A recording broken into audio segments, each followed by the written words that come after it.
look who I have here, Bob Wells. Just like all of you, I love Sarah, love her rig and her life, and I'll be watching, just like you.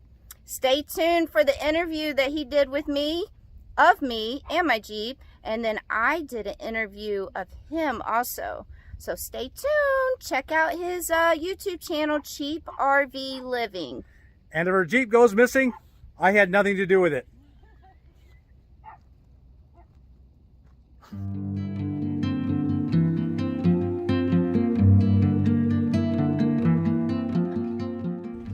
Hi guys. I told you guys I had an interview with the man, the legend, Bob Wells right here.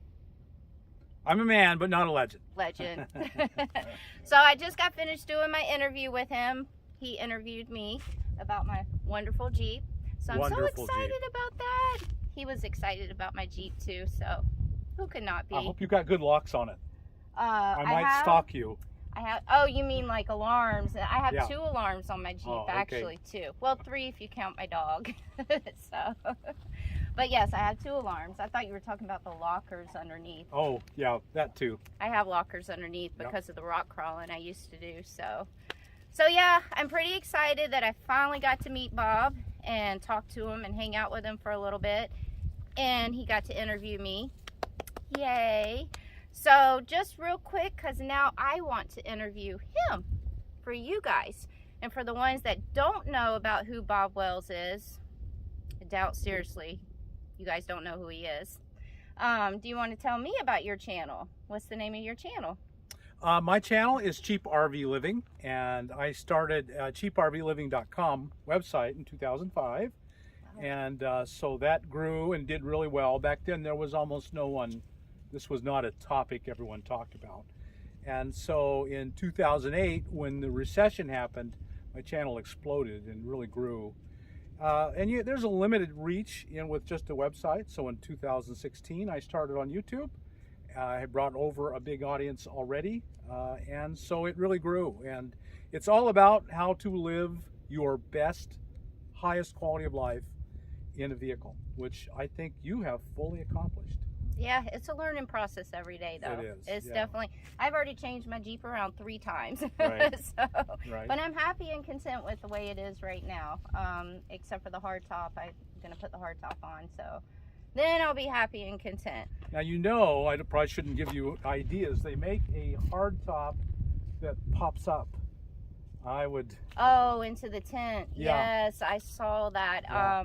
But like I was saying in his interview that he did for me, I feel a lot safer sleeping inside of my Jeep. Right. So if I had the tent, the hard top that comes up into the tent, if I had that, and if somebody was to approach my Jeep while I was up there sleeping, then I have to come down through the tent into my Jeep and then jump into the driver's seat and leave. Right. So whereas if I'm sleeping inside my Jeep, my keys are always in the ignition.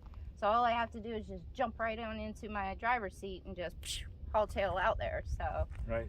So yeah, that's the only reason why. And those things are expensive. Oh boy, lots of money. Oh my goodness! I met a fellow Jeeper out here in Quartzsite, and he was telling me that's how I found out about those. Mm-hmm. He told me about it, and so of course I looked it up, and I'm like, I mean, that was pretty expensive, more expensive than my tires.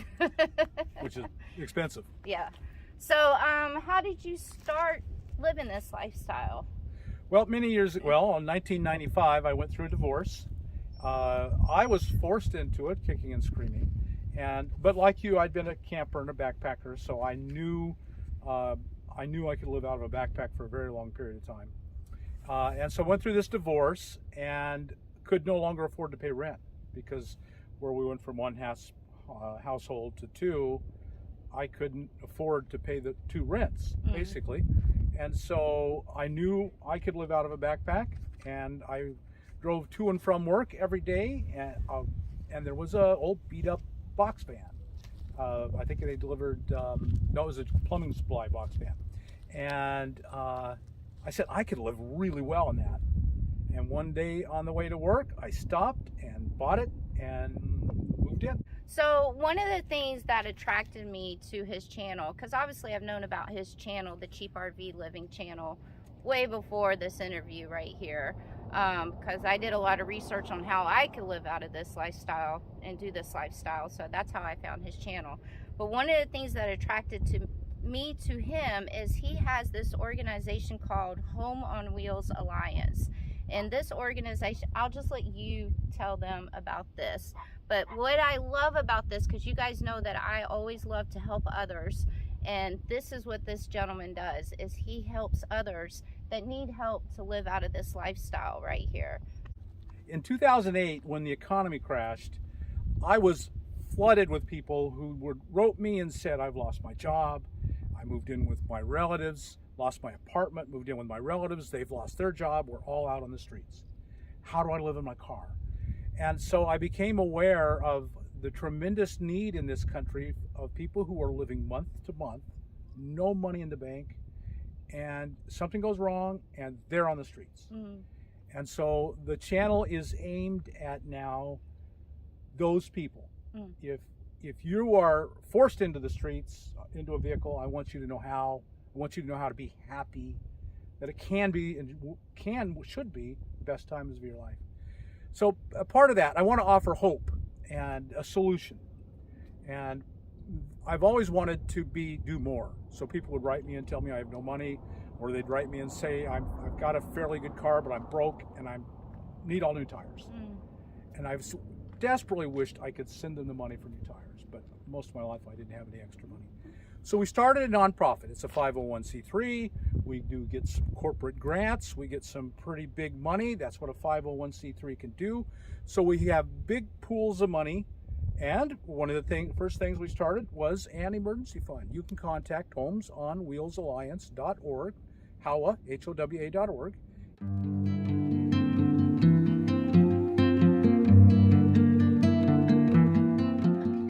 So we will pay and get you back on the road. In the last 4 years, we have given out $60,000 in the emergency fund. Oh, wow. That's several hundred people whose lives were they needed hope, and we were there for them. So that's one example. Wow. And we do a build. I don't want to take this whole time. I get excited. Sorry. No, please. We do a build twice a year where people come. We have to vet them. 501c3s just can't throw money out. It's all highly controlled. So we have to vet people, and we decide based on need who gets it. Again, we wish we could give money to everybody, but that's just not the way it works.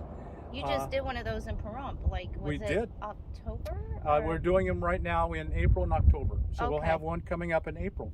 Oh. And I think last year we did 48 projects in that month. People came in, we built beds, we put in insulation, we put in solar, we actually do solar installs. And again, we're just offering hope to people who are in a bad spot. I think that's so amazing, and thank you for doing that, because I know a lot of people, they need help to, like me, I'm blessed to have been able to do all this on my own. I did have a couple little supporters, thank you guys, that helped me out a little bit. And I also had a really good job in Vegas at the time too, so I was able to build out a little bit of my Jeep, from my good job. But there's a lot of people that don't have the finances to do this and build out their vehicles and everything. And having somebody like you to help them is exactly what you said, gives them hope. And I think that's absolutely amazing. So if you guys want to make a donation, go to, is it homeonwheels.org or? homesonwheelsalliance.org, or really simple, HOWA.org, and you are in. There you go. So yeah, go over there and make a donation. Please. Tell them Wandering Gypsy sent you. You bet. We will be glad. So, well, thank you very much. It was so awesome to meet you, and it was so awesome to be able to do an interview with you, and you do an interview with me. You bet. And can I have a hug? You bet. Okay.